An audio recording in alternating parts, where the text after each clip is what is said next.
Oh, who lives under the beach at the North Shore house? SpongeBob Jeeves pants. I'm sorry, that just sucked. Saturday. This is a makeup session, and I want to let everybody know that my Kados here, who are the people here who are in the stream, they are interacting with us. I'm the Abba, they're the Kados.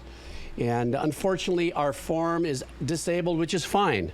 We're taking our time to get it right for Friday, but I do have quite a few dono makeup. So we're going to go through the things, the tracks I couldn't get to yesterday, which is going to be Jerdman and Asteroid Jason, Scorpius, Jexzera, Arctic Prague, CNC Freak, DJ Tambor, and The Driver. And I also have one track that I'm going to be doing from Patreon. So we got ourselves about an hour and a half of hanging out and chill time here. So, you know, that's where we are. I'm just having a wonderful day today, and I can't bring up the wheel. I can't bring it up because the thing is that at the end of the session I flush the form, and so everything that might be left on the wheel isn't attached to anything. So it's unfortunate I can't do it. You know, that's that kind of thing, weird thing. So. I'm afraid to show the wheel. Let's see what the wheel looks like. Fine. So there's the wheel from yesterday. But it doesn't matter because it doesn't correlate to a form that exists. So, yeah, you know, what are you going to do? Oh, Quevac, I'm glad you liked your the Radiohead and Tool stuff. Uh-huh. Give me a second. Nope, the refreshing didn't work either. I'm telling you. No refresh. It doesn't refresh. I'm broken. Cheese is broken. Cheese is technically moldy today. So I will not be serving it at risks of getting anybody the diarrhea, is what I'm saying. That's what I'm saying. So, yes, you got blue cheese. Cheese is moldy milk. You are correct about that. All right, guys, let's get going. I'm going to be starting with Jerdman's track. You guys will be happy to know, for you gamers that are here, the very first track we're going to be checking out is going to be from Sonic 3D Blast, Saturn. The name of the song is Volcano Alley, Act 1 and 2. Hey Jeeves, this is Act 1 and 2 in Volcano Valley, one of the levels from Sonic 3D Blast, Saturn version. Both acts are very similar, but you'll hear the switch about halfway through. The game has two totally different soundtracks and composers, which varies with the console it is released on, so Sega Genesis or Sega Saturn. It also came out on PC, which uses the Saturn soundtrack. The PC version happened to be my first video game I ever played when I was 5. The composer is Richard Jockus, also composed the Sonic R soundtrack. Okay, Jerdman, let's go. All right.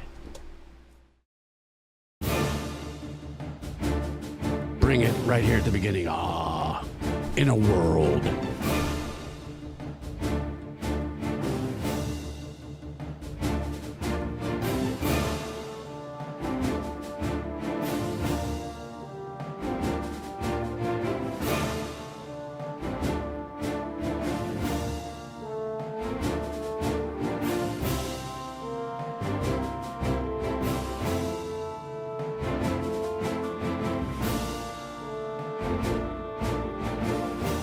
Very mellow track. Obviously, everything is being, you know, the reinforcement is the aggressive. Dun, dun, dun, dun, dun, dun.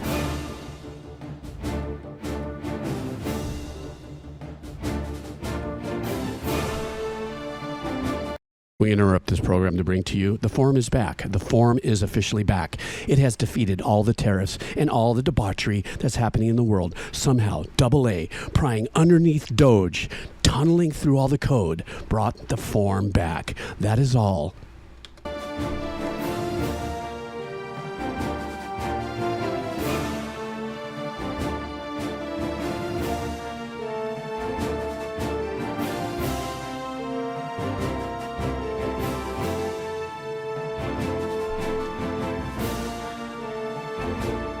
Can somebody who's played this game tell me what's going on underneath this? If you remember where this is playing in the game?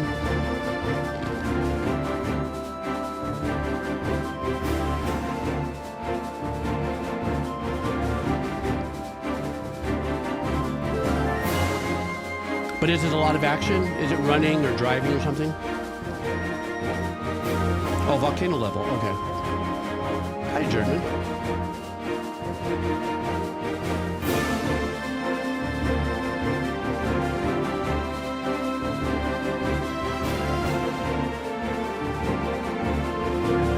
This is a really nice slow grow. I'm only assuming that maybe the music reflects maybe getting more advanced in this area with Mr. Sonic Dude. Maybe he's achieving things now.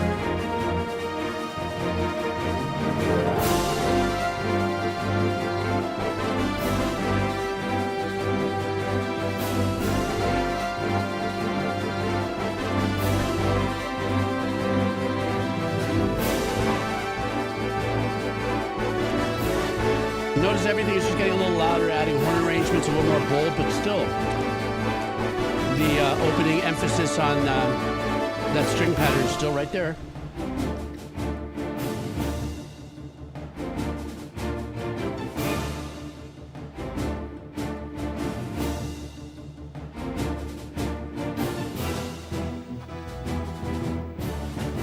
So is this the break right here, Jerdman? The change up?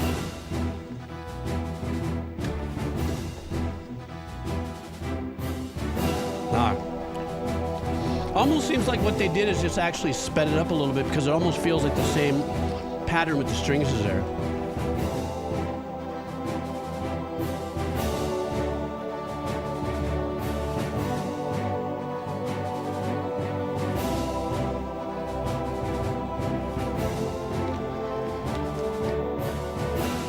That's a good idea, Modern Gamer.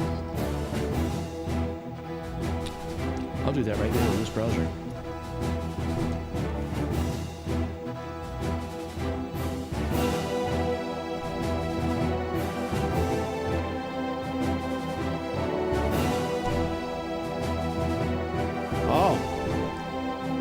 I'm looking at some of the pictures of the Sonic Volcano run. Some of it kind of reminds me of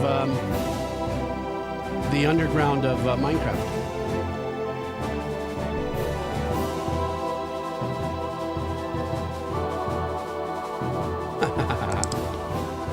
Yeah, I always have Safe Search on.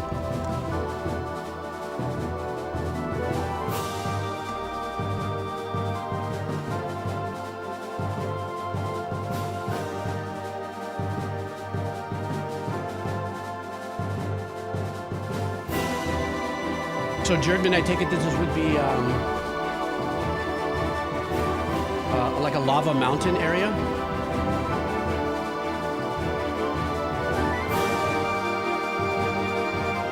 I'm seeing this one piece of artwork where it looks like there's a couple clowns in a cart.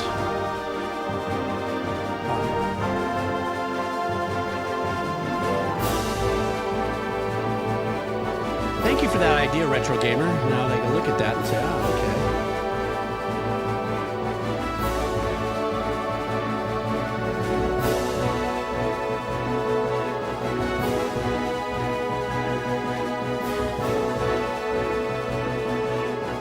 This is really well done. I mean, it's all moduled, but...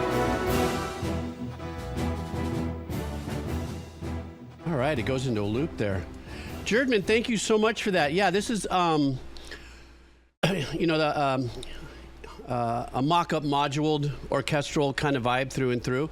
But, you know, who's throwing those darts? It does the job. It sounds fantastic. And funny enough, Retro Gamer, when he said, take a look at the pictures, now all of a sudden, even though I was listening to music, I was going, oh, okay, this is cool.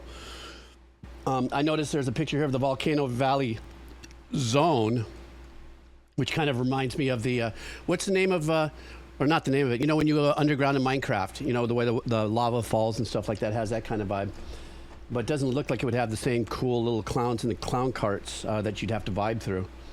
But anyhow, this is about music. So the track, the one thing that both compositions did is they never strayed away from the more of the forte pulse of what the strings were doing, you know, which was really unique because that was the percussive pulse. And it wasn't backed up by anything necessarily. It wasn't backed up by a tom-tom or any other percussive things.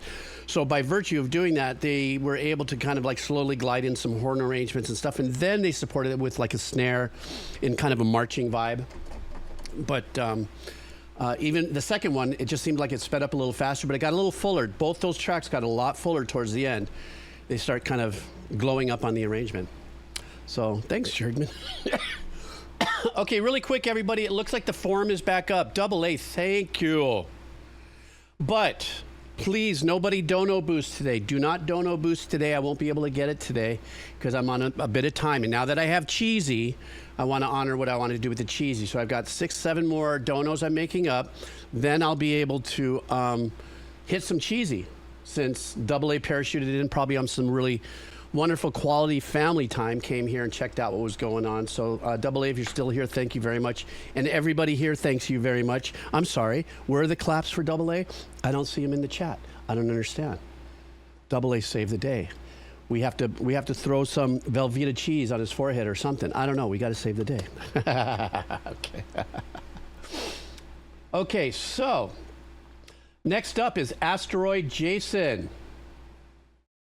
Asteroid Jason, I hope you're here. If not, we do what we do. This next track, oh, we're just sticking with the gaming thing here. This is Super Mario 64. The name of the track is Staff Roll. A track from the Super Mario 64 for your 64th birthday. Mahalo. This is the song that plays over the ending of the game and the credits. As the credits roll, different locations from the game are shown on screen, reminding the player of all the places they've been. Combined with the music, it gives a very sentimental feeling. Oh, that's cool. So this is somewhat of a live action kind of vibe. I'm going to get the whole kind of footnotes of the game right here, it looks like. Let's go. Or not, I don't know. Oh my God, that's like an S50 keyboard, EP keyboard. I love that sound.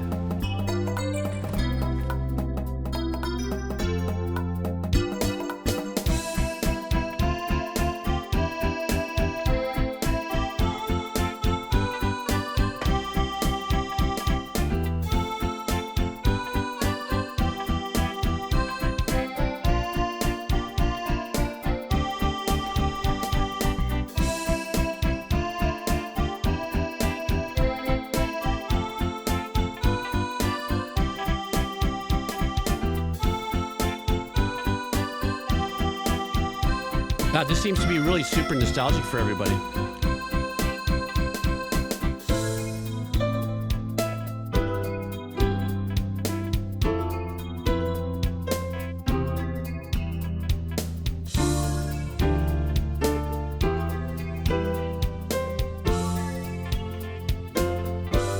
So Retro Gamer, what I understand you saying is that the N64, for being an in-console sound generator, was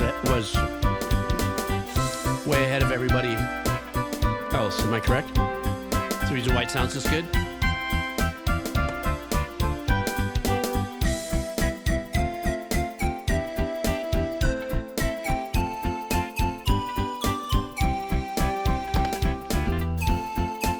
I'm gonna look up the images just like Retro Gamer.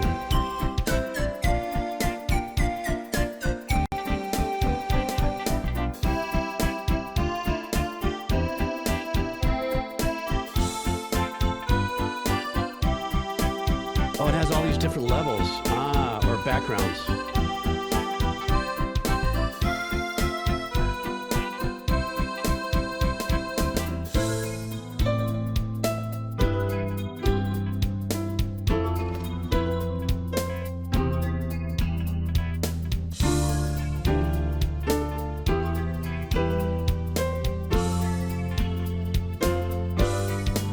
Oh, that's great. Jumping into different paintings.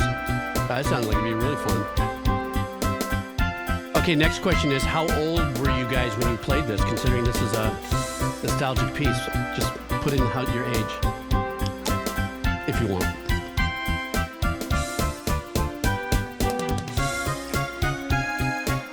Oh, the first ones use MIDI as well.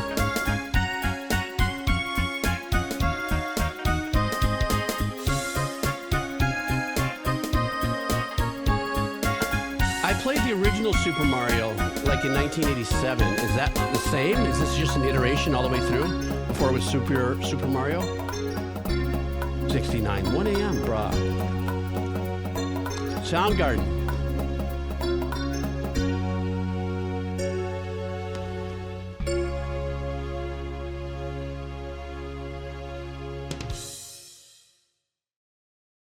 For everybody, a real nostalgic track. For me, when Soundgarden, Retro Gamer sending me some information about how the sound chip in this game, in this console, actually supported MIDI, which was only obviously accessible to the composer. So, I mean, for myself, I guess the process is the composer writes the music in from the sound chip that's going to go in there, but at some point he's got to write it. It has to be put on a master sound chip that is going to be master printed from, almost like a printing, like if you had like the master to 1,000 albums, you'd run the master and 1,000 albums. I'm assuming that the chips that were inside the games, there was a master, and there was a bazillion of them were, made and then chipped into it as a complete thing. That's very interesting. I've never learned anything much about gaming physics. I'm only kind of assuming that that's kind of like how it might have gone, just logic. But you guys know me and my logic. Forget about it. But yeah, I did play the Mario Brothers, but I didn't realize that this was an extension of when I played it, when it was dun dun dun dun dun dun dun dun dun dun dun dun dun dun dun dun song. But the one last thing I want to say about this, I don't know where they got that electric keyboard sound, but it reminded me so much of the the D50, a Roland D50 electric piano. Very nostalgic for me. Okay. Next up, Scorpius.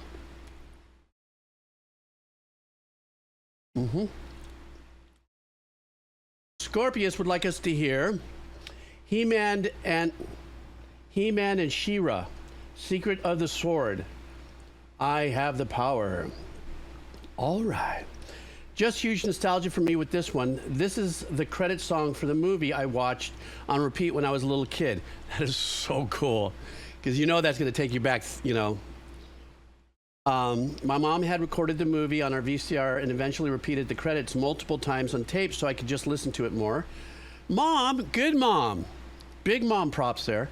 Movie came out in March of '85, composed by Erika Scheimer, Shuki Levy, and Chaim Saban, with lyrics by Erika Scheimer and performed by Eric Scheimer and Noam Canel. All right. Let's see what this sounds like. Love the backstory, though, as far as when you were young and your mom and stuff. I think that's badass. Here we go.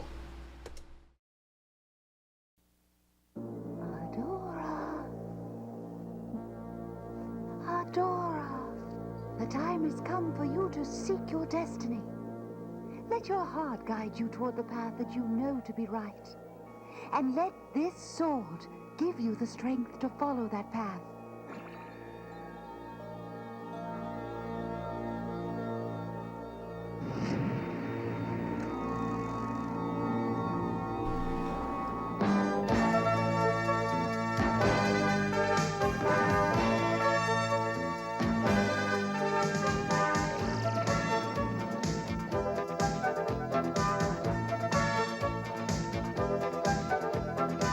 Somewhere out there, someone needs me.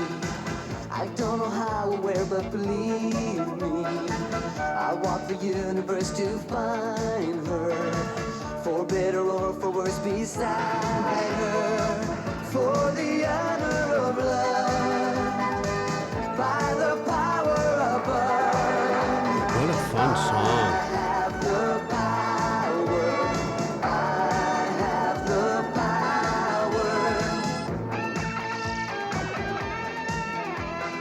Was this the Saturday morning one? Saturday morning cartoon?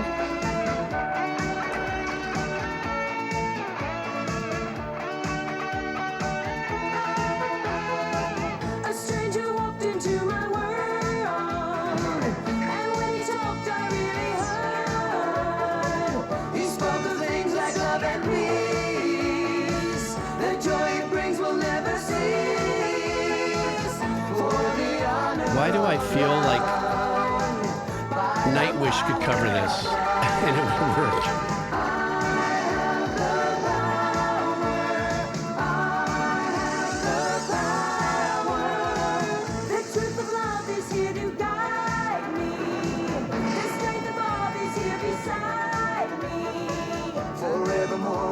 Together, our hearts will soar one to the other.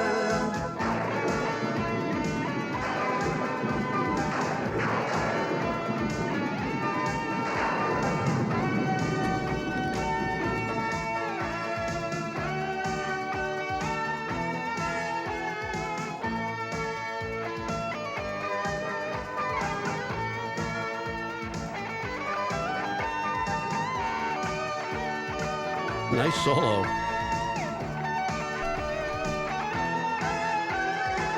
The truth of love will always guide us. The strength above will be inside us. Forevermore we'll be together. Our hearts will soar one to the other.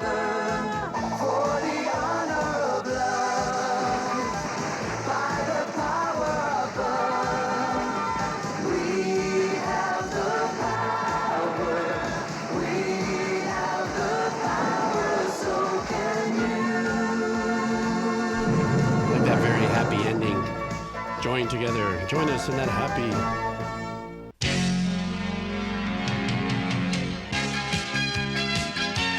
And that's it, folks. Join us next Saturday when short-haired blonde guy plays with his sword and lady plays with the tall unicorn horse thing. All right. Thank you so much. That was a real... I'm listening to it nostalgically. I'm watching it as being an old cartoon.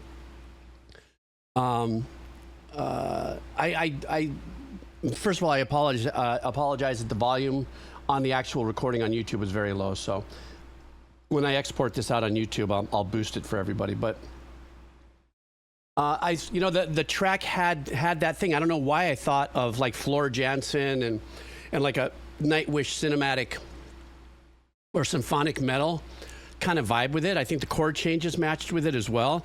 You know, maybe a little bit of the visuals matches the same kind of theatric, as a Nightwish. But you had said that this was Scorpius, that this is like an end title to the movie. So what we just saw, was that actually where titles were rolling or something like that? Because it was a pretty long piece. So I'm wondering if they had a what do they call it here? DLC version of it, but back then it went to cassette tape or something, because it was very well placed during the credits. Okay, so then this must have been just a special video for the track itself, because obviously we didn't see any credits. I liked the whimsical joy and celebration of it all. It had to do with love. It had to do with everything. It was so Saturday morning cartoon thematic.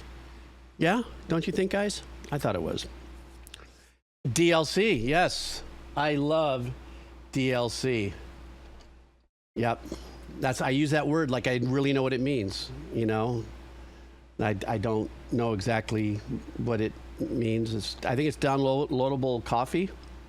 I love downloadable coffee. That's what I need to try to... Somebody needs to figure out how to do downloadable coffee, because that's what DLC stands for, obviously. Okay.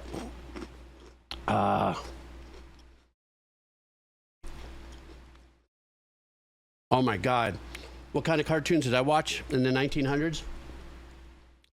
You know what? I wasn't really a big cartoon watcher. I watched most of the cartoons that would come on UHF channels, which were, remember we've talked about this, like my original, without knowing I was watching anime, would be Kimba, Giant Robot, Speed Racer, you know, stuff like that. That was like what I would watch. And Saturday mornings, I was already, even as a kid, we had a lot of kids in play and stuff like that, so we were out throwing dirt clods at each other and just making any trouble. But yeah, of course I caught Roadrunner and Coyote stuff. I definitely caught cartoons, but as far as knowing when was on or something like that, Gosh, I'd have to say, now that I think about it, yeah, you know, Foghorn Leghorn.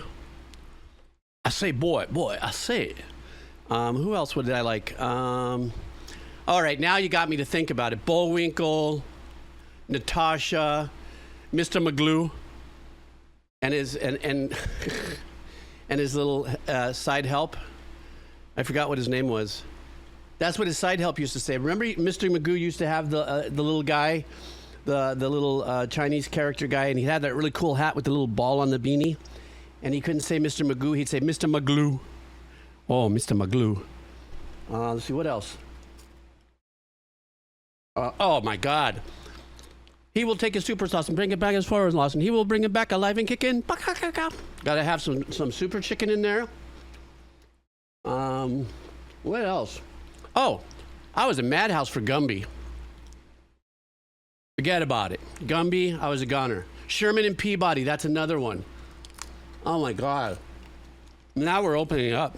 El Kabong. Anybody remember El Kabong? That was another fun one. Touche Turtle. Oh my God, you're right. Pepe Le Pew. Let me see if I can think of one more before we go on. Let me think of an obscure one. Maybe I said it all. That's it. Oh my God, Quick Draw McGraw. Quick Draw McGraw, that's right, McGraw, that's right. Jabberjaw was another one. Oh my God, you're right. Who was the one where the dog would never talk, but if you gave him a bone, he'd go, ooh, and he'd float down. I forgot the name of that dog. I used to watch him. I go, man, that dog is... Okay, now Ren and Stimpy, that's a whole nother world.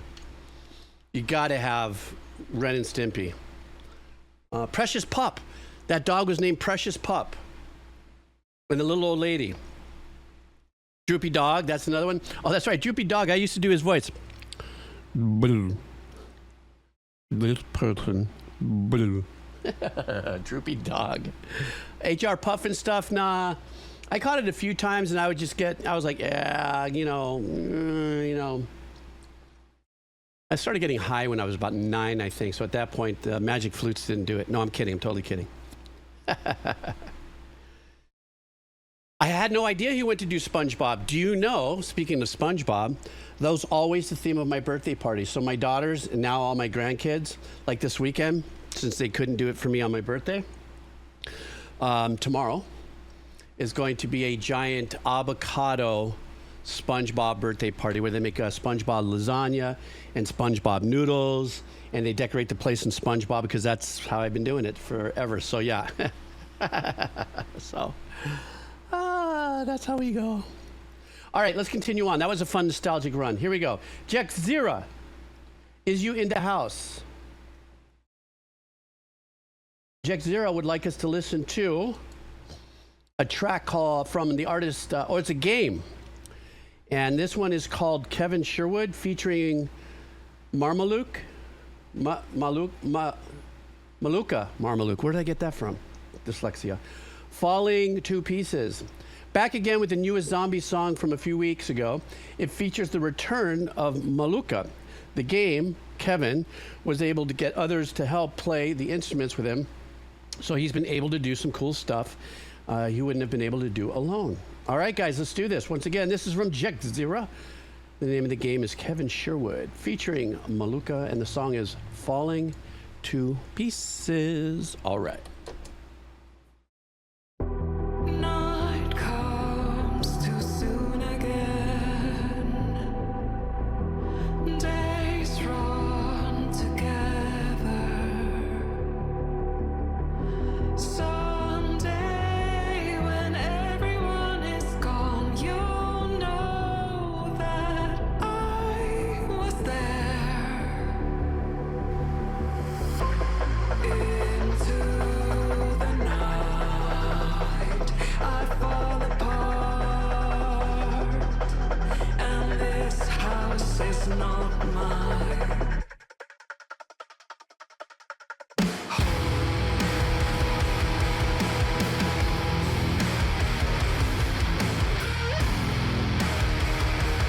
Whip that harmonic out. Sunrise too soon again. Midnight forever. This is a very unique hybrid mashup of styles. Falling in a dream, I wake up and see you there. Lost in the moonlight, I fall apart without you. Such polarity with something that you might think is more D&B or jungle beatish with the ambience, and then they go ahead and choke you with the gentle genty.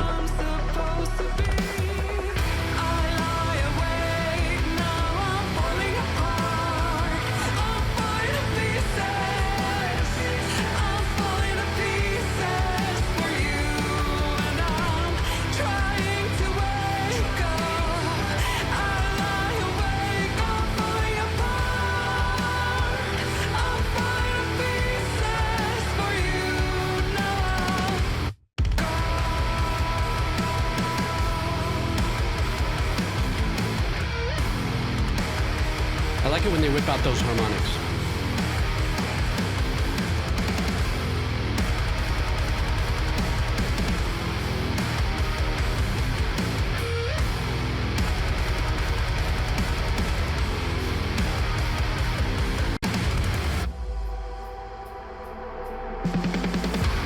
Lost in the sunlight, they're all around me. I love where she keeps her energy in the voice all the way through this whole track so far. Calling my name, why don't they hear me? I'm not where I was meant to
All right, that was. I like the hybrid mashup of the particular styles that kind of at the beginning, like I said earlier, made me felt like this was going to be some kind of a D&B or jungle beat kind of vibe. And then, of course, once they open up the Kraken, they crack open the Kraken, and we start getting some of the drop zeros and the chuggies and the whipping out the harmonics, and of course with that kind of drum performance. You know that they're going to do this in and out kind of thing. How they do it at this certain point now just becomes, they just gave us a little tease of it, then they went back into a little bit more of the sultry EDM vibe, if you would. I only say EDM because I'm just saying non-organic, so everything else is electronic digital music. And then they started reinforcing more as the track went forward and forward and forward and forward into, relying more on the ballsiness of it. Through the whole track, though, her voice, once again, did not fluctuate in energy. I think maybe just a bit more in the chest, towards the end, but she stayed in this nice little comfortable pocket you know, with the vocal range and the melody throughout. So to me, that was kind of the zip line of the track. So that's how I felt about that. So let me see. Next up is CNC Freak. Let's see what we got here. I think, I don't know, Antel, when you say the Floor Jansen vibes, it did have a little bit of that, but I think Floor has more of a robust, crushier kind of tone to her voice. Not saying that she couldn't do that, but I think if Floor would have done that track, would have been just a little more, I think, punchier, perhaps. True, the music, no, I agree with you that without a doubt.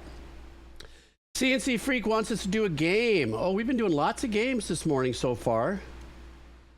So the game we're doing today is I Am, Command, and Croquet.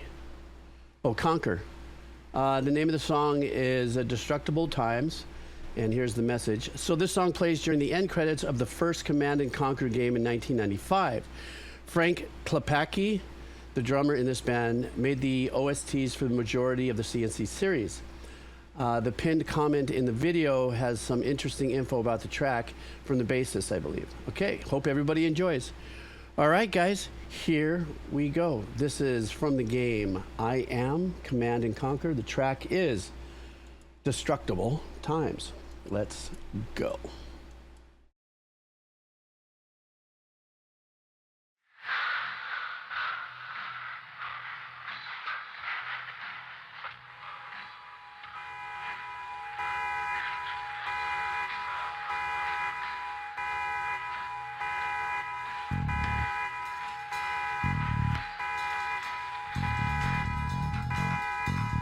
Ooh.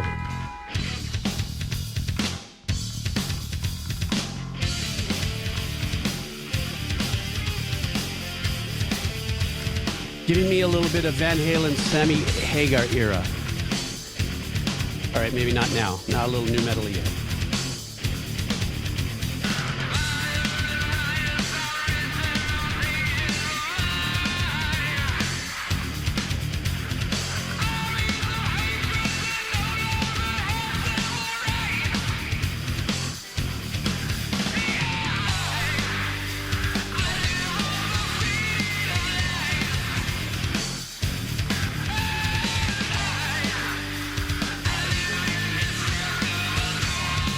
Oh, they're doing some really cool background vocals happening here. Listen, next time they hook up, listen to your left and right.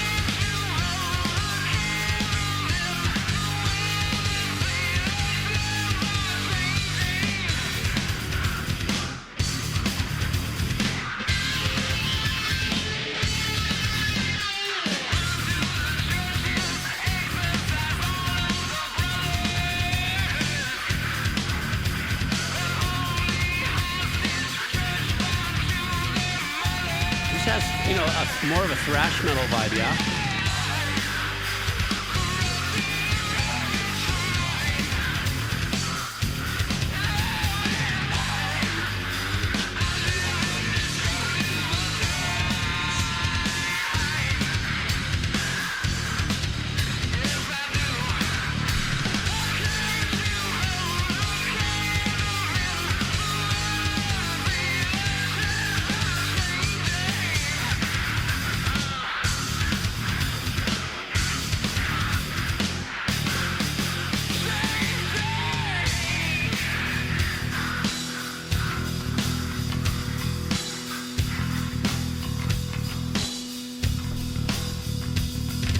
I like this shift going on here. Gave me a good chance to dig into the bass as well.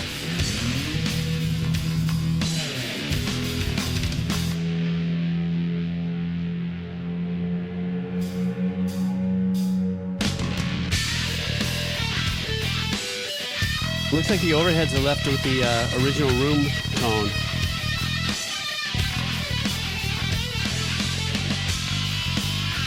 Kind of giving me a Living Colors vibe too. The band of Living Colors. Living Colors.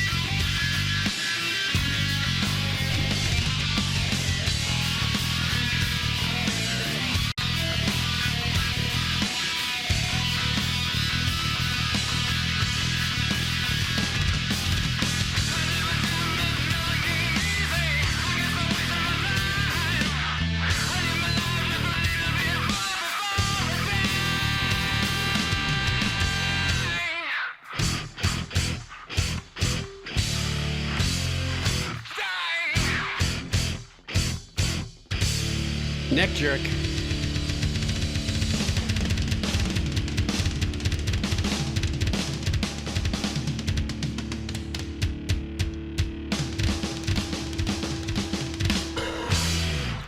How many times have we heard that? You know where that came from, right?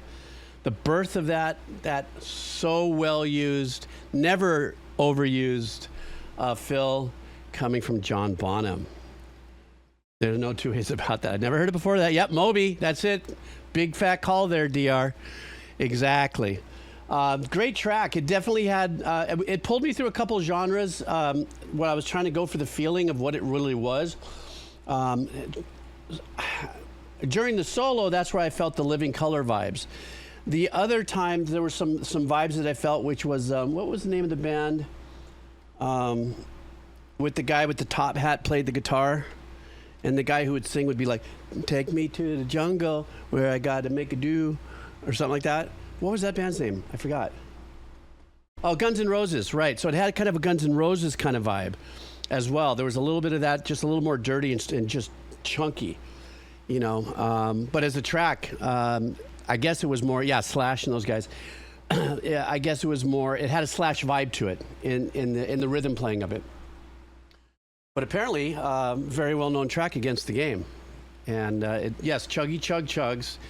And you see, I'm still always on the fence of not really truly knowing, as sad as it is to admit, where that line goes from rock to metal. You know, whenever somebody says, "Oh, that's heavy metal," or "That's metal," "That's rock," is that because they turn it to 11? You know, sometimes it's hard for me. I still have never come clear with, like, when does it become metal or heavy metal? You know, so that's my shtick to live with. Arctic Prague. I know you're waiting so patiently in the back there. Thank you so much for hanging out. I know that you hung out the whole way here and through yesterday and enjoyed the session, but I'm here now with you on your, I think this is your first time, isn't it, as well? Is it not? We are going to be doing a song called Karmanjakah. Karmanjakah is the artist, and the song is Flying. And this is a very unique piece of music, is the message that we have here. You know? Let me get the link for that. Let's do this. Yeah, Retro Gamer, I just read your I think, now that you say that, I can marry that into my thing. All right, here we go.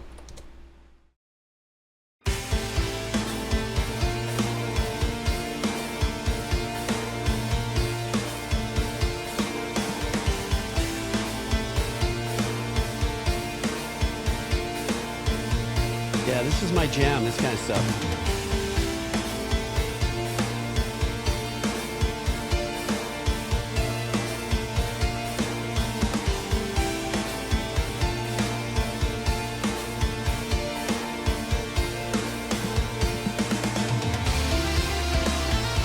Yeah, it's in 5.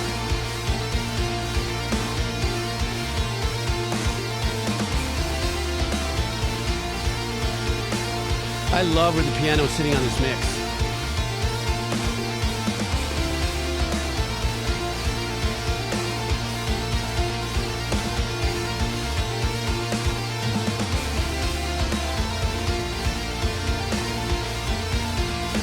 I love the synth arpeggiation there.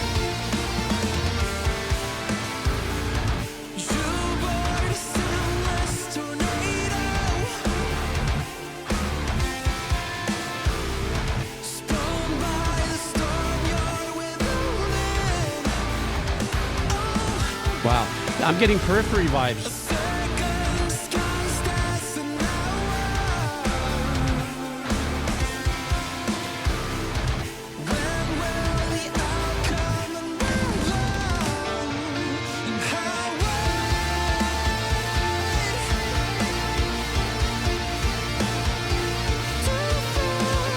I love the love they're giving the piano in the mix.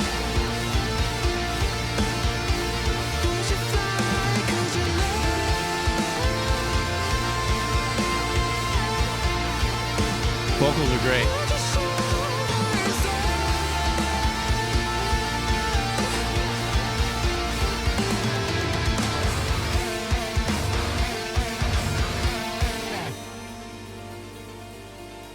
Little glitchy change there.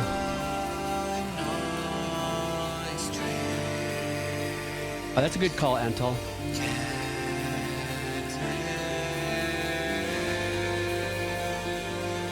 I love the piano arpeggiation in the back.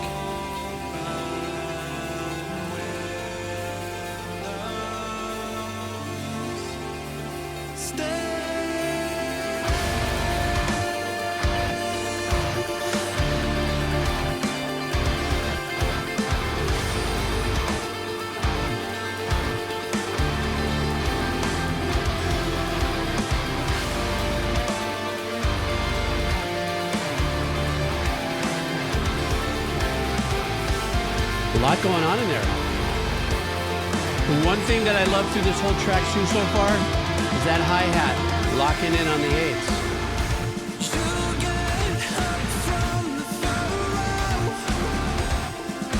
Except for now, obviously, when I say it.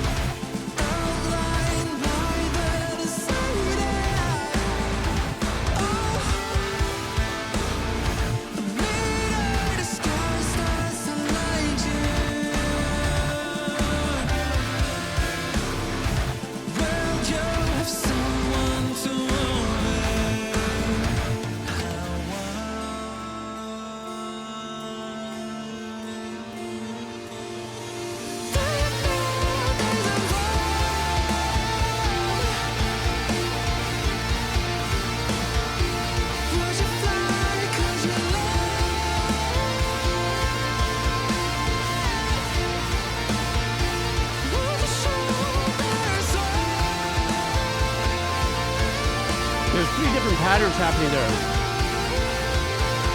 You got the synth arpeggiation, you got the piano, and there's a lower one and more of a dulcimer line.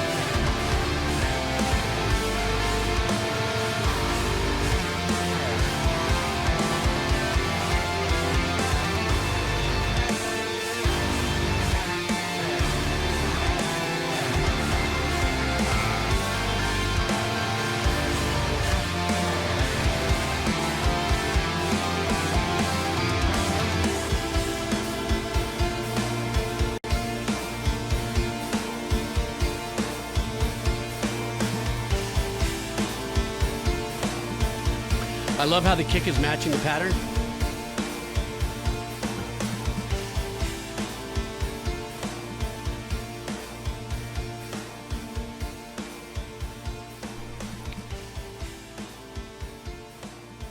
Wow. Arctic Prague, I really love the song that you brought into the house here.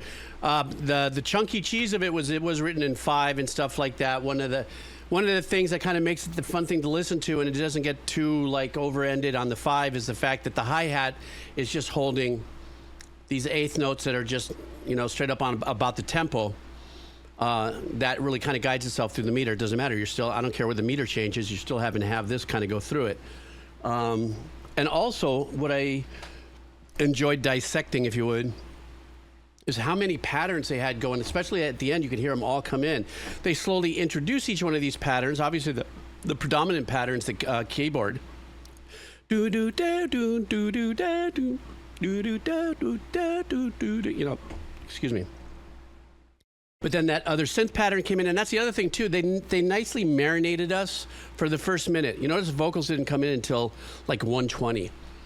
So they just wanted to get our heads clear of whatever we were listening before, or whatever was in our head, and allow the music to kind of like shut the monkey mind and get us into this kind of pattern. It makes us kind of guess, well, where's the one?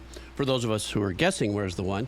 And if you're just listening to it, it was approachable enough to not make you go, for some reason I can't figure out where the beat is coming from, because that's what happens to a lot of listeners sometimes.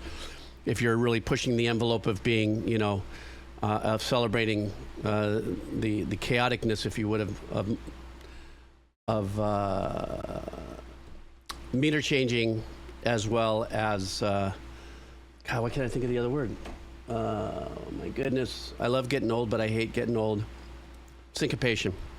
Anyhow, Arctic, thank you. I appreciate you waiting this long to come on in and hang out and hang around. Enjoy some more music and stuff. Let's see. Now I've got 2 more to go, and then I'm going to spin some wheel of cheese, and I'm out of here. I'll do 2 wheels of cheese. DJ Tambor.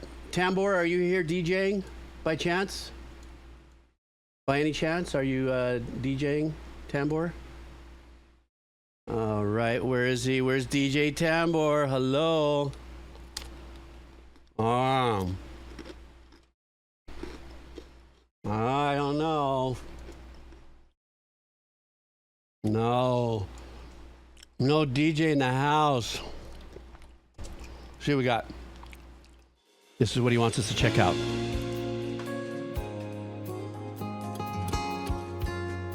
Ooh, nice, pretty.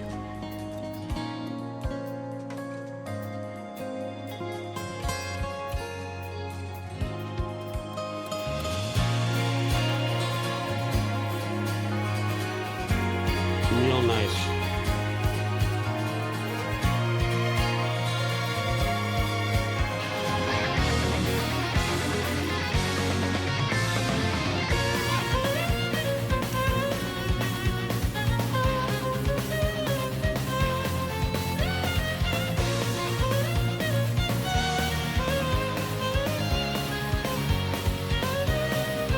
Original composer Takehiro Unisuga.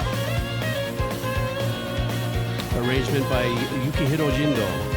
And the violin is Akiko Nagano.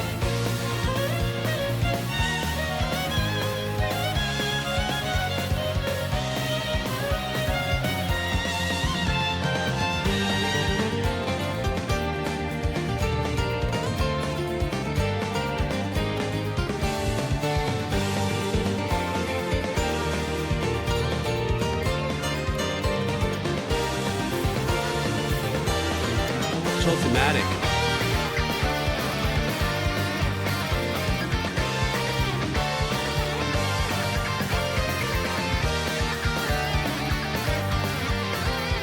Is there a different mix on the game, Mandrix?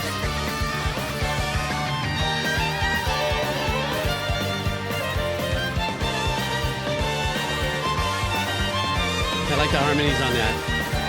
The layered harmony.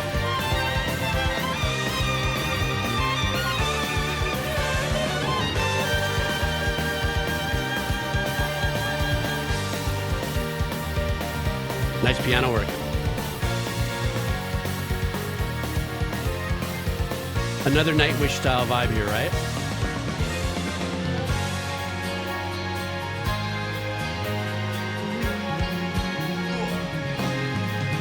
Oh, that bass.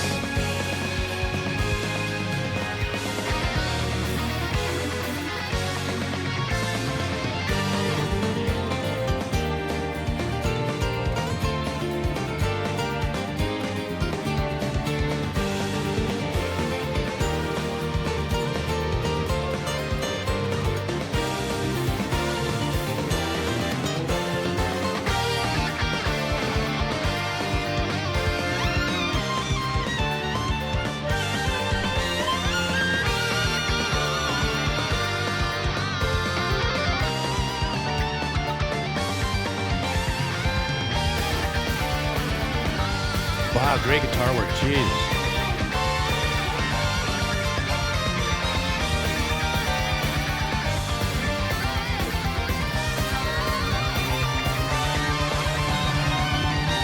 This is huge.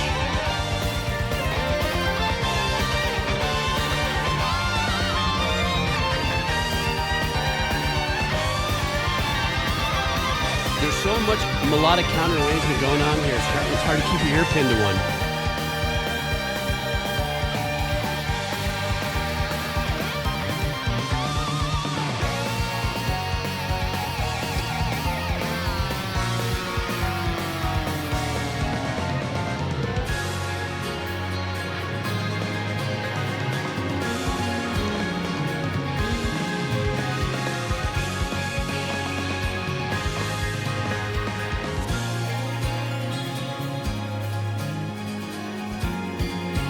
Great little, there's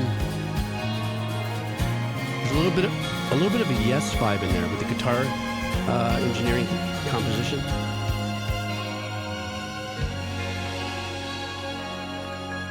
Wow.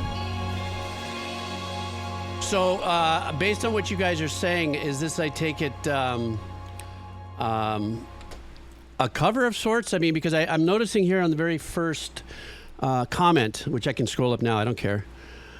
This is one of those arrangements that loses a little bit of the original flavor in the exchange for more texture near the end. Certainly portions I prefer way more in the original. Okay, so this was some kind of a cover. Maybe it was an updated version from the version that was in the game or something like that. They decided to go back in and track it in and make it a separate track, perhaps, so they could be released as a what, everybody? What could it be released as? A DLC. I don't know. I'm just kidding. I just want you guys to give me shit about it in the chat. But maybe this was a redo. You know what I'm saying? Oh, it's not. No, what, Turner? Expand. It was not a separate release, or was it, like a redo? Throws shit at old man. Jeez. Yeah, come for me. I get it. I opened myself up to it. That would be part of the big, thing if you didn't. So it's okay. If this is just a standout cover, all right. And I guess Desert After Tears. I guess that's the name of the track, right? So, Nonstrom Knox. Maybe that's the name of the band, perhaps. Who did the cover? All right. I see what you're saying now. All right, I'm just having my old man moment. Beautiful track, though. It had so much going on there, I couldn't put my finger on any one of the, 4 or 5 counter melodic things that were happening there. So, differently layered composition. I like that. Let's expand on that. Yes, sir. Senior moments. The Driver. Are you here with us, The Driver? And no. The Driver, where are you? Ross Dixon, thank you so much for the follow, man. Everybody say hi to Ross. Okay, so The Driver would like us to listen to an artist, I believe, Stefan Devassy, or Devassy, oh no, Devassy probably, featuring solid band and Indian string orchestra. The name of the track is Aliens in the City. So it sounds like this is going to be a pianist that has support of a large string orchestra. And the message here is, here we have an Indian song, but it's not from a movie for once. This is the work of accomplished pianist Stefan Devassy. Devassy. Thank you for spelling that out. Who hails from the tiny state of Kerala in India, the same region my family hails from. This track is part of his album Project 70. I like to believe the story this tells is, what if aliens invaded, but instead of landing in New York, it was New Delhi? That's good, okay. Sounds like a Roger Corman B-movie setup right there. The first half of the all-mysterious horror and has a sense of urgency. But then Stefan whips out his guitar, and the bassist goes wild. I guess we teach the aliens how to bust a move or something. Okay. So once again, this is The Driver requesting Stefan Devassy, featuring the solid band and India String Orchestra. Let's do this. All right.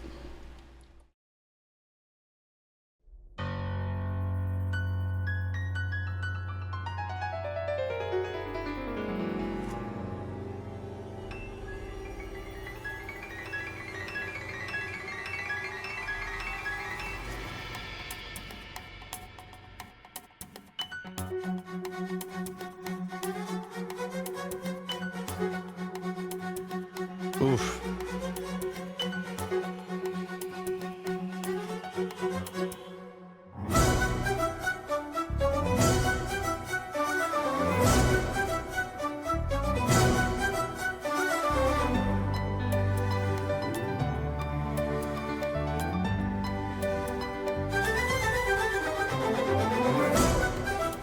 Oh, that string section, man, they got to work on. They're so good and they're so tight right now. We're working on staying right on top of that. But if you listen, they have a flautist also sitting on the same pattern, just to add a little bit of a punch.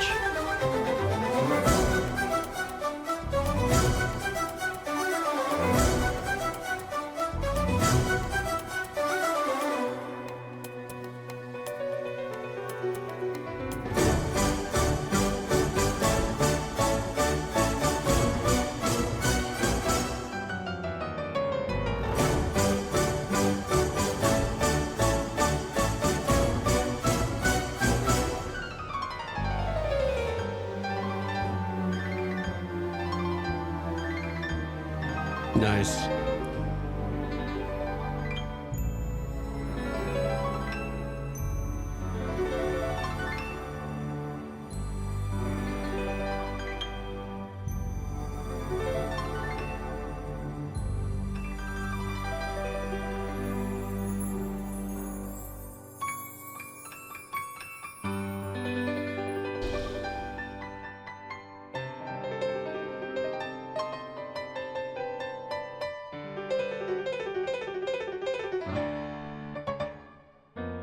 Great technique.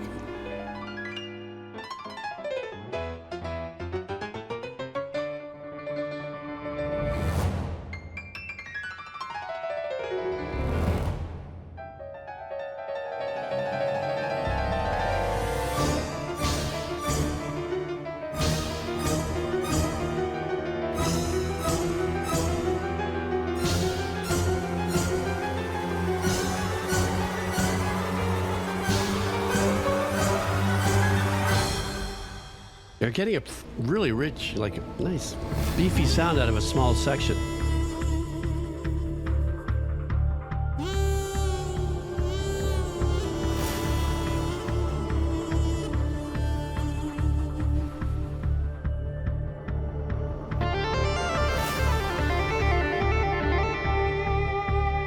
Ooh, nice.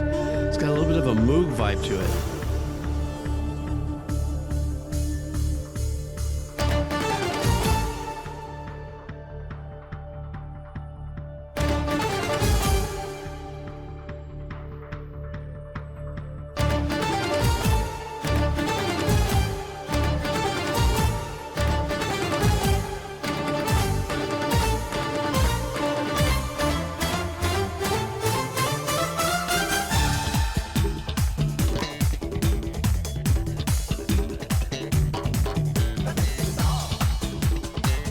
Right now I'm waiting for Ponch and Johnny from Chips to come around on the, let you know if you know. I know the bass is crushing. 6-string.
Players are on fire just with their performance. I know you typed it, I said it in that same kind of way. Snows in Australia.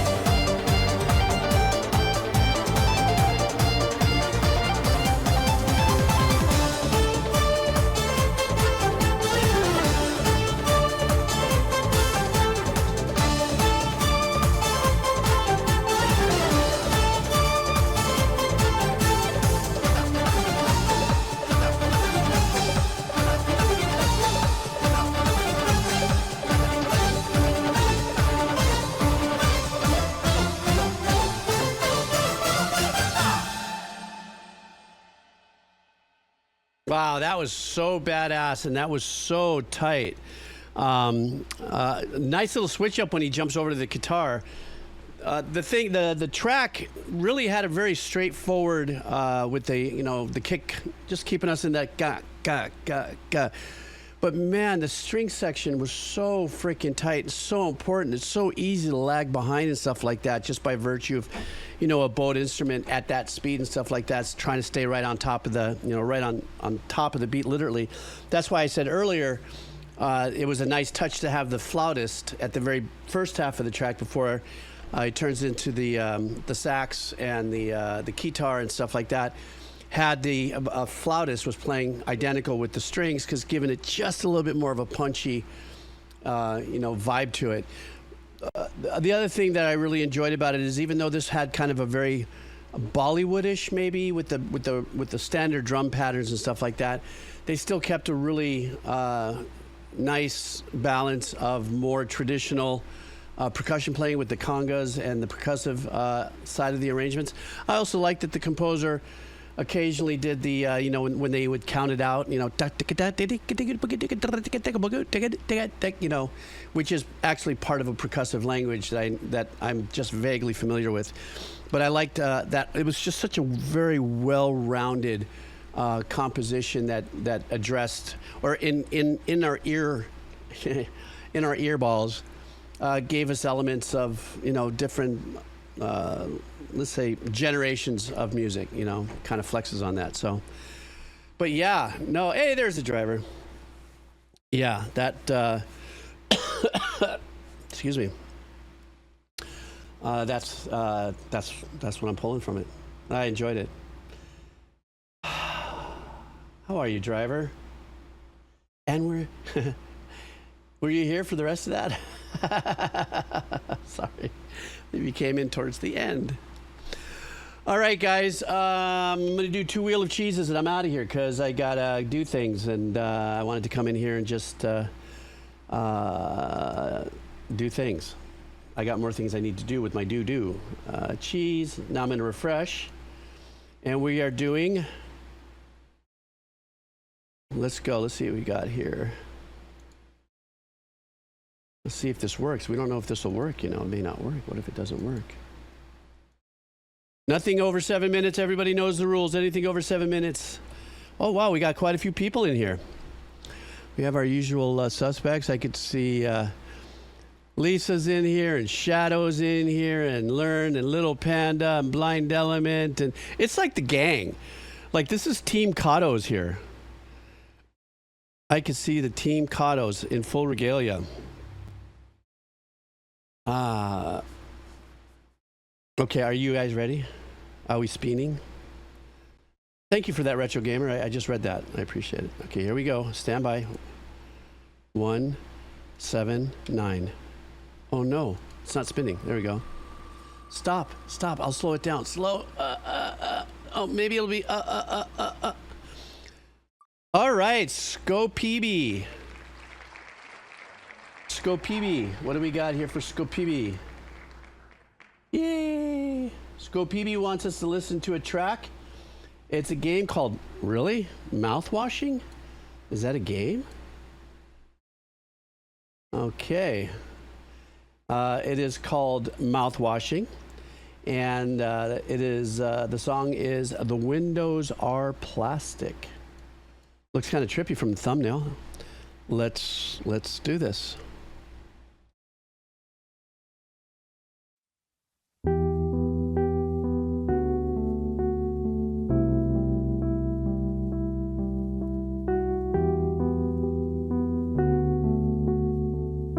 For a second, I was getting that Sting vibe from the song Como de la Sol.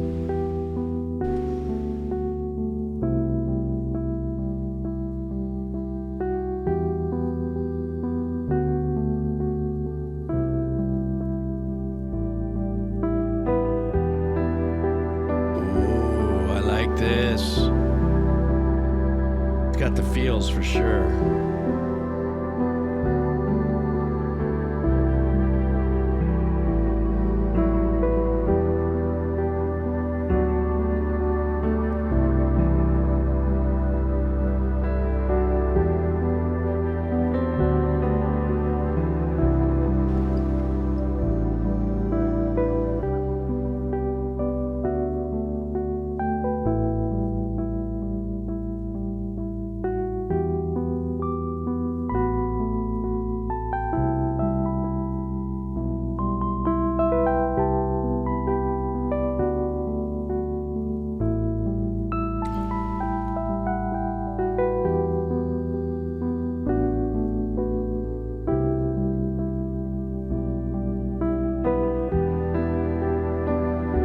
love about this track is that pattern is repeating, those 3 chords. But the composer's doing a great job of weaving in these arrangements and then bringing it out to us, kind of flushing it out with that really wide pad. Maybe in the game this is like looking for something, trying to unravel like a puzzle of sorts, or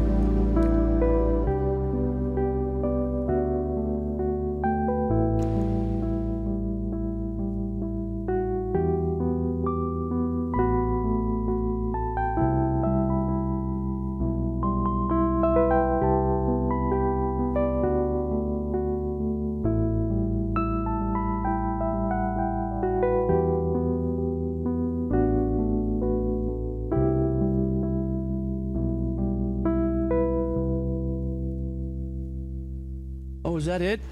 I was waiting for, I just realized it was Shorty. I just remembered that I was waiting for it to maybe giving us another change, or at least one more look, if you look with our sonic eyeballs, with our earballs.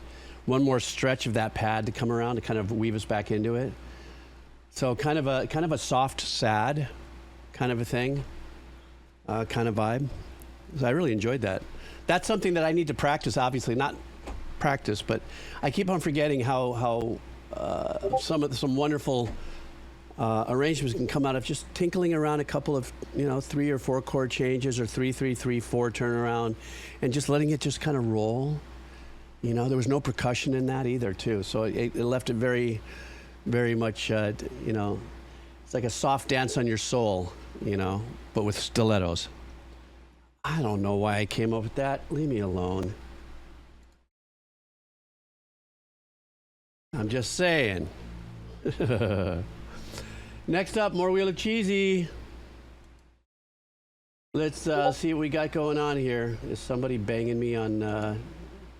hang on for a second. Who's hitting me up on my Discord here? Anybody making trouble?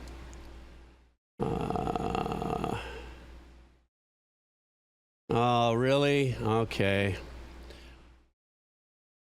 God dang it. What a bummer.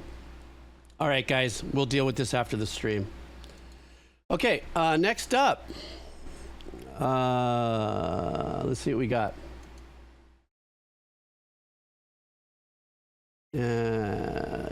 Refresh. Here comes everyone. Okay. Here we go. I am going to... Wheelie Cheesy. There it is. I wasn't able to hit my button. Okay, here we go. Alrighty. Are we ready? Let's go. Ring. Lens Muse. No. Oh. It just kept on going just a little more. So sorry, Lens. Oh, my goodness. Oh, my goodness. Fixed. Super Loco. Super Loco, welcome. So Super Loco would like us to check out a game. Oh, we're going to listen to some Bloodborne. I love Bloodborne music. So let's see which track this is coming from. So this is Bloodborne, the game is from, and the name of the track is Lady Maria Theme. You guys know this theme, guys? I theme so. Let's go ahead. Let's see what's happening. All right.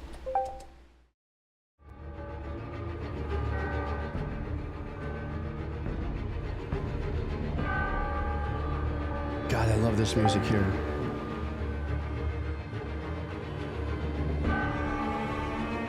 Sorry, guys, that was my Discord blowing up.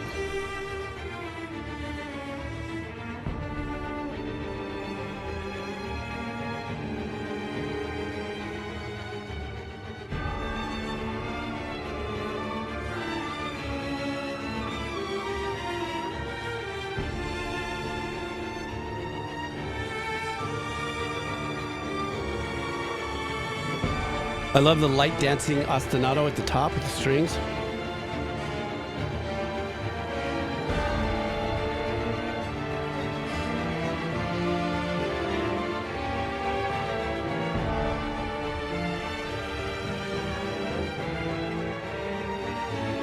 It was the admin chat.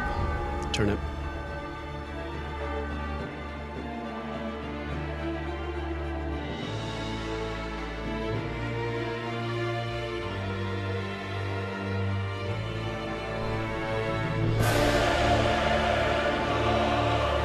Oh God, this is so bold. It's like a mass requiem.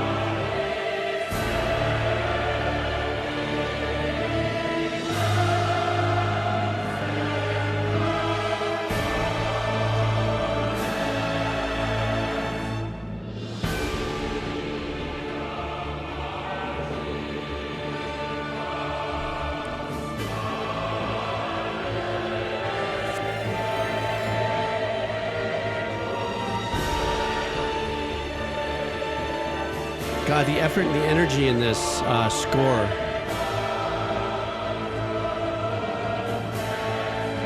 Structurally, it has a very, it has, as I say it the best way as I can, a very simple chord pattern, if you would. It's the banginess of it, it's the buildup of it, it's the harshness of it, it's the darkness of it.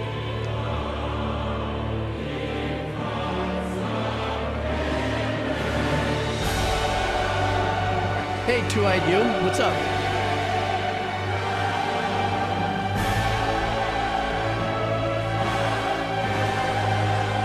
Really super bold horn section as well, really pumping it out.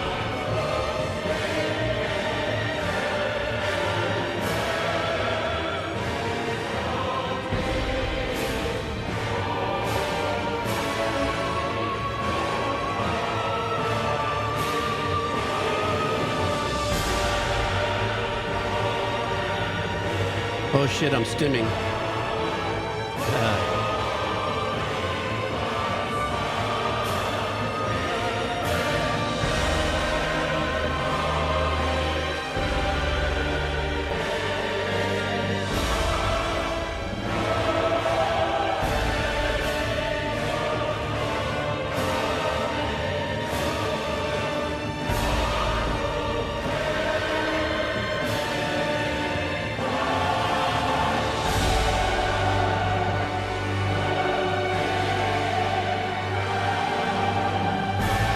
God, this is so huge. Which are words I've never really heard.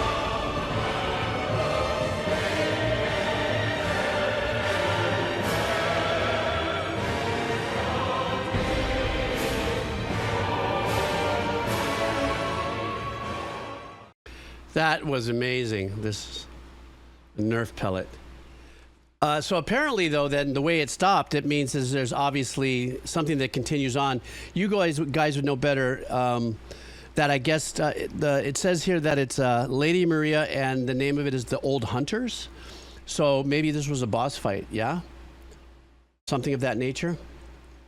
But I love the fact, everything about this for me, though, when I'm listening to this, I'm saying, okay, there's the basis of it, not BASS, but the base of it is not complicated at all. It just had to do with a lot of hugeness and a lot of power and a lot of hitting and a lot of emphasis on this going here, bam, that boom, and big horn rips, you know.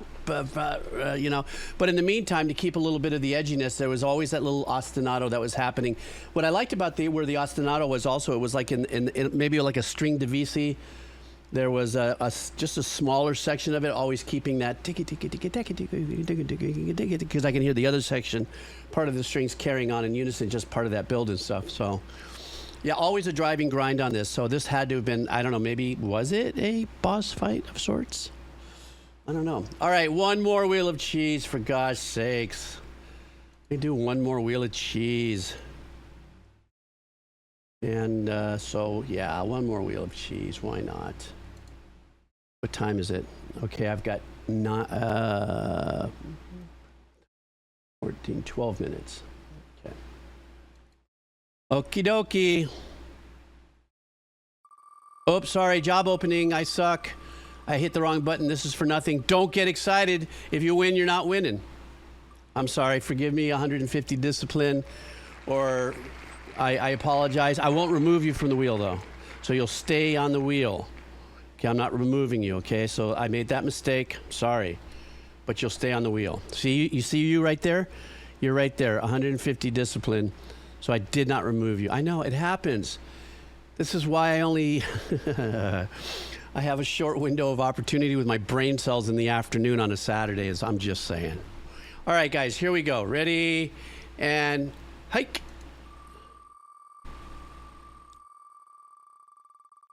And the wiener is, Globo Gorbachev. Gorbachev. Are you here, Robo? There you go, bro. Bro, Gorbachev. Let's see what we got here. Robo Gorbachev would like us to listen to... Ooh, this sounds like this is going to be kind of fun. This is called the Transatlantic Guitar Trio. Oh, we're going to finish this up with some live music. I love that. Excuse me. The name of the track is The Mad Russian. And the message is Richard Smith, left, is a British guitarist known for acoustic fingerstyle country and bluegrass. Joshko Stefan, middle, is a German guitarist who mostly plays Django Reinhardt-style gypsy jazz. And Rory Hoffman, to the right, is a blind multi-instrumentalist from Nashville who can play just about any instrument made by humans. This is the opening number of the concert. The song originally written and recorded by Chet Atkins. Okay, and Jerry Reed. Those guys are monster of musicians. So if it was written by then, you know this is gonna be a great piece of music. All right, guys, here we go. Thank you for telling me the song ends at 5:45. Because I was looking at this going, wait, what? Hang on. Okay. Let's go.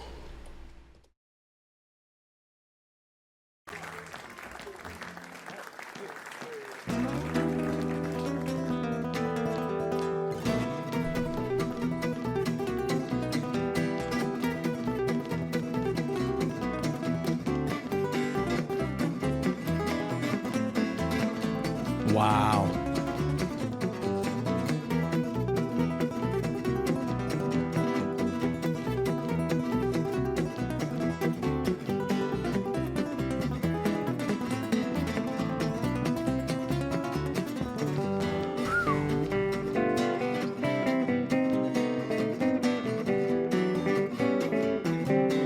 Ooh, what nice voicings on that.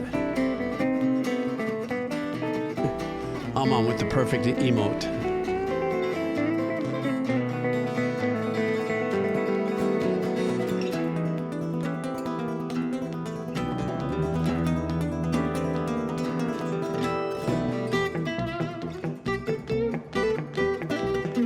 Ooh.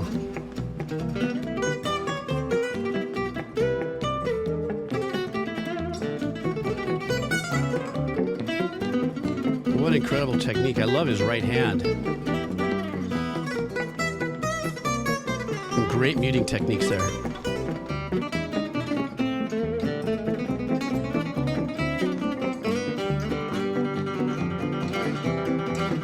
The rhythm pattern that the guy on the right's keeping is insane.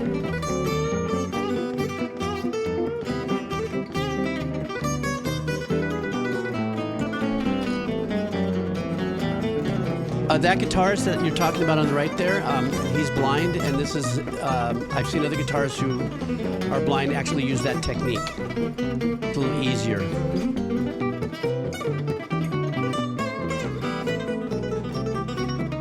And it's also a particular style of playing. It doesn't mean that he can't play his guitar the other way, but I guess the way he's choosing to play this. SpongeBob music.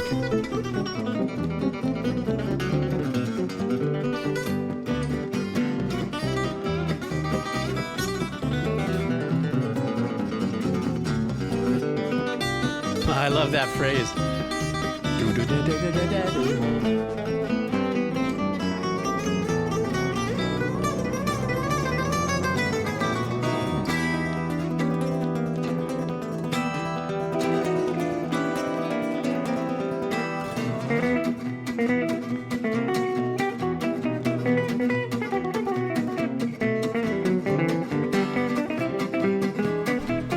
God. And you have to remember who wrote this, right? Jerry Reed and Chet Atkins. But to even tackle this, come on. I know, right, Aman?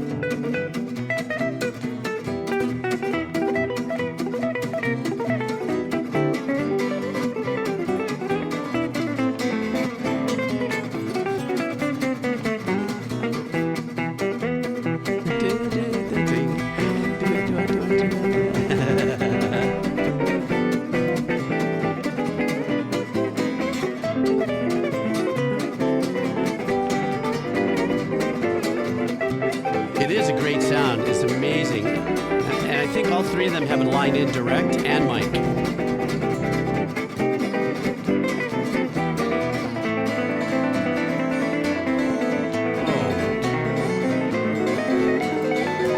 Oh, that technique, that his sweep technique.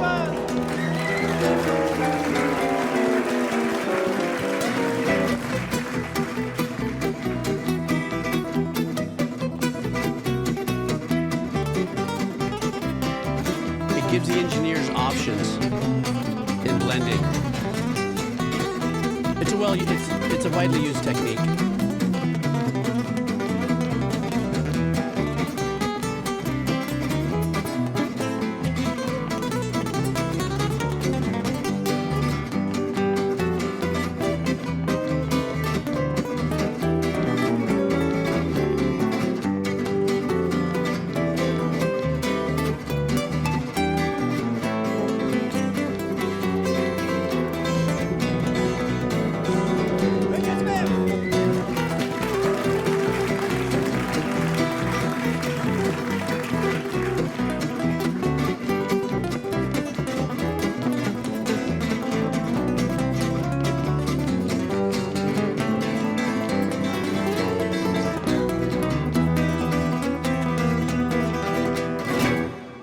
Wow. How badass was that? You know what's great about that is that also the gentleman on the right, let me get a nice shot of the band, see if that's a keeper right there, actually was holding the bass line really well, and that had a really nice warmer tone on his guitar. So when he was doing the bass work on it, it really stood out as an independent bass line. Kind of circle back on the original question on why they would have a mic and a line in, just to kind of polish off my answer.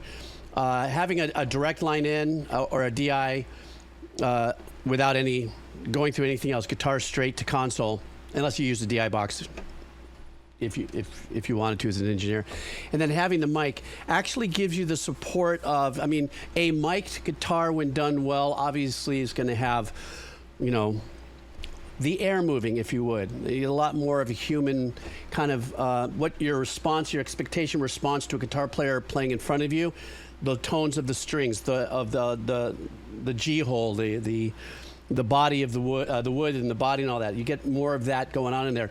But to have a line in to the console as a backup, sometimes if you don't feel that the mic is catching a particular frequency, maybe a little bit more on the high end and stuff like that, then you can go ahead and kind of take that signal and roll it up just a little bit, and then you can shape it with EQ.